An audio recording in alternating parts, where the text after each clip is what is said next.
Now, people cussing and busting to get. What's going on, Mountaineer fans? Hello and welcome into week 4 of the season. And we got Marshall up on the docket. Thursday night, ESPN game. It's going to be pretty exciting to be in Boone for that night game. Last year, 17-7 was the final. A little bit closer than the score indicates, I feel like. We were stripped going into the end zone. Our kicker missed a short field goal. That was the difference, 10 points. It was a little bit of a struggle offensively for both teams last season. I don't expect that to continue this year. I think we'll see a lot more out of both offenses. Both of them would have a lot more, I believe, will have a lot more success in this game. I think this one may come down to who makes the least amount of mistakes. So let's break it down. You may remember from last season that Marshall does run an up-tempo, no-huddle offense. Just left this clip in here to show exactly how fast they get back to the line to snap the ball. You'll see more of that gentleman later. That is Corey Gamage, probably their best wide receiver. But this is about 10 seconds roughly between plays, and it's not abnormal to see them run this. You'll see this great one-handed catch here as well. So they've got the quarterback, they've got the wide receivers. Grant Wells is their quarterback, same kid as last year.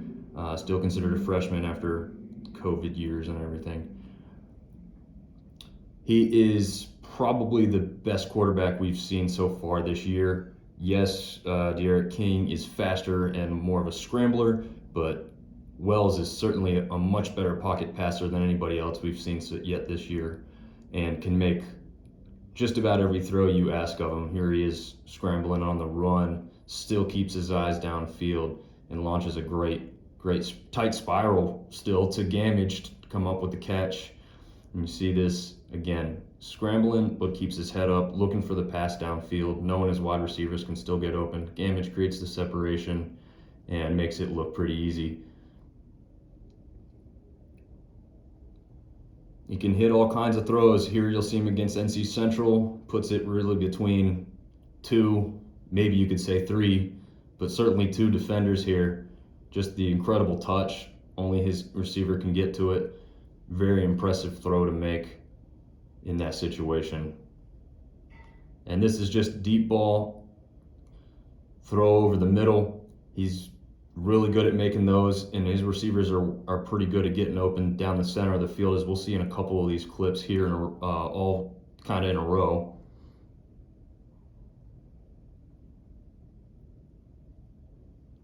Again, his placement of the ball is just phenomenal.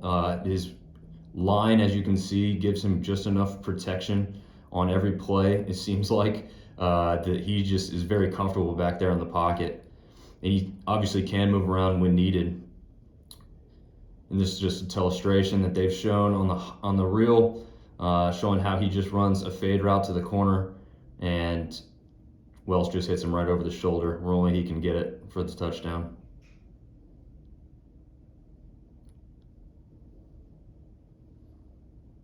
Again, this one is a heck of a throw, probably an even better catch. If you just watch this one, it's just a great, phenomenal catch over the shoulder there before going out of bounds. And then he can certainly use his feet. I would say he's probably like Bryce in that sense. Watch this one. Naked bootleg. I think it looks a little familiar, don't you? And even he jumps into the end zone, just like Zach Thomas in 2019 against Louisiana, also with the jump into the end zone.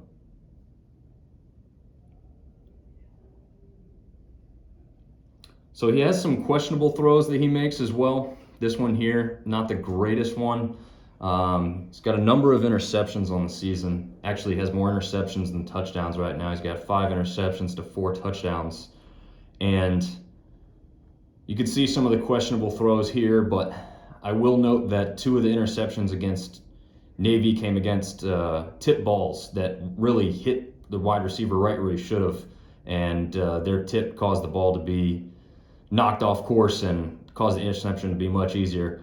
But again, here he is forcing an issue. It's almost double coverage here that he's throwing downfield into.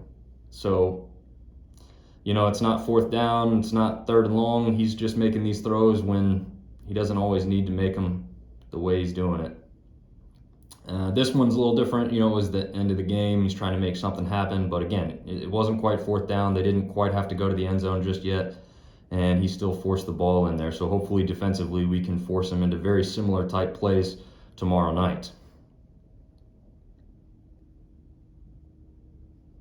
And that's Jaquan McMillan, which played pretty well against us as well. Rasheen Ali is the starter, and he's definitely their go-to running back. Here he is scoring a couple touchdowns. He had 4 total against Navy. He's very shifty. He runs very similar to Cam Peoples, and can also catch out of the backfield, as we see on this play here. He does lead the nation in touchdowns right now with 7. Again, 4 of them came against a pretty awful Navy defense. But just see how he moves here. It really does remind me of Cameron Peoples and how he runs. It's a little bit more of a straight-up style and just kind of a patient wait until he can hit the hole, and then he explodes out of it.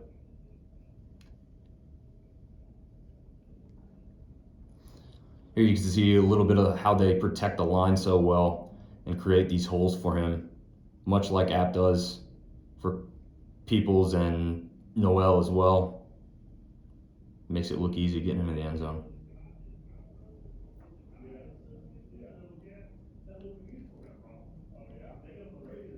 You can also keep an eye out on Sheldon Evans. He's not used nearly as much, roughly about 12 times a game between running and receiving, but he can certainly make the plays. He's smaller, shiftier. He's a lot like Keaton Mitchell that we saw in the ECU game, and we know how Mitchell was actually more dangerous than their starter was against us in that one. Here he is scoring a touchdown against Navy. Again, they just demolished Navy there in that game. And then we have a look at maybe their best player overall, Corey Gamage. He leads all wide receivers in yardage. You can see here that in that play, he gets that separation. He's a great route runner, phenomenal route runner, and that's where he gets all the targets because he's open far more often than anybody else. Like I said, he has a ton of yardage. He actually doesn't have any touchdowns yet this year. Obviously, that's going to change. I hope it doesn't change against App, but it will change at some point down the line. He's just too good, and when you're good, you're lucky. So you can see this pass, he catches off the deflection and makes a huge gain out of it. He is very similar to Corey Sutton as well. He's just a little bit bigger, probably stronger in that regard. But the way that they move once the ball's in their hand, trying to gain extra yardage, is very similar. Then we'll take a look at the defense for Marshall. Here's number 7. He's going to be on these next 2 sacks. Probably their best linebacker. Gets through the line rather easily here. Takes down Ehlers, who we saw earlier this season as well. And there's just an overall defensive play here. It's 2 in a row. First, the sack causes the lack of good field position, so they try and run the ball to gain some back, and you can see how Marshall suffocates that run.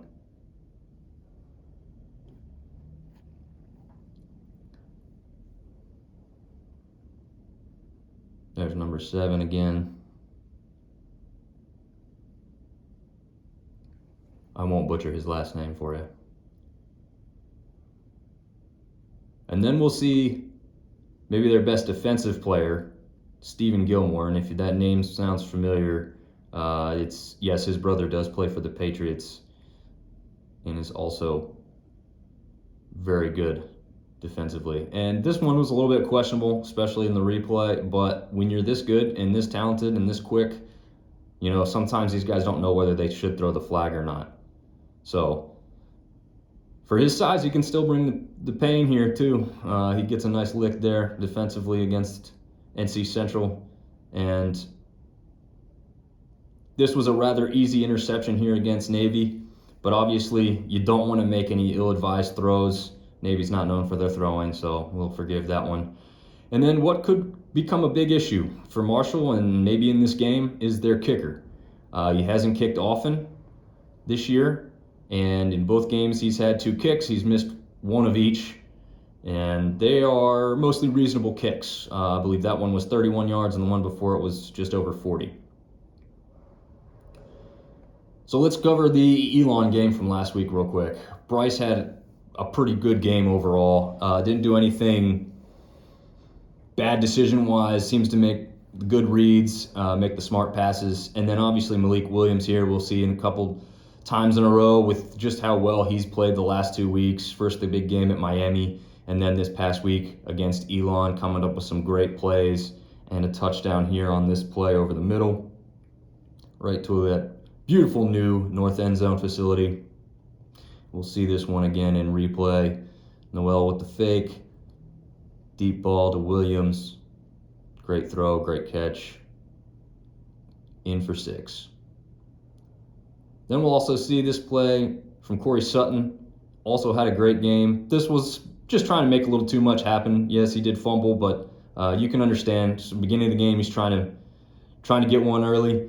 He still made a couple other great plays to help make up for that. I think he's in for a good game against this Marshall defense. And as you can see, not afraid to go over the middle to catch something there too. Even caught this one here from Huseman late in the game. This is probably Noel's best run of the day. Looked like he was going down, stayed on his feet, gained a couple more yards, first down. And then obviously Peoples, he's more of the every down back for us. Again, very similar to Ali, the way he runs. Just working hard, waiting for the hole to develop, and then hitting it and exploding. Almost took this one to the house. You can see some frustration there. But then, obviously, as we see, he does get his chance to put it in the end zone for 6. Again, those holes developing and then hitting and exploding right for the end zone. Hopefully we'll see a lot of this Thursday night. It will be a testament of whose line can match up better. And then we even had Anderson Castle get a few carries. And like Avery Hall was saying on the broadcast, I mean, this is just the epitome of Appalachian football. The kid just works hard, gets rewarded. And then obviously you can see the teammate love here for just how much they love the guy.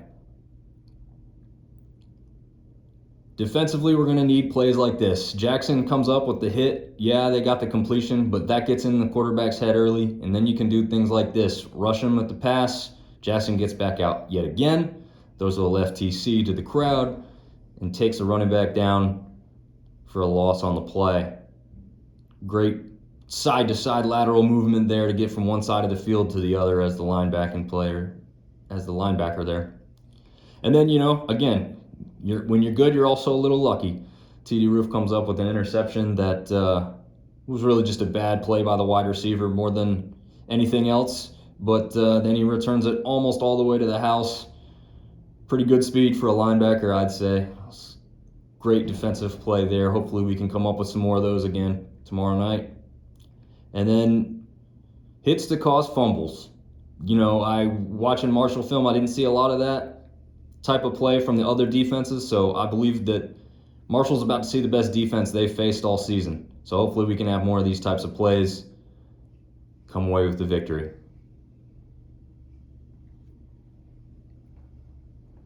So my final thoughts on this one, as we can see, there are a lot of similarities between these two teams. I think both teams have really improved during the offseason, and also with the veterans that have been coming back.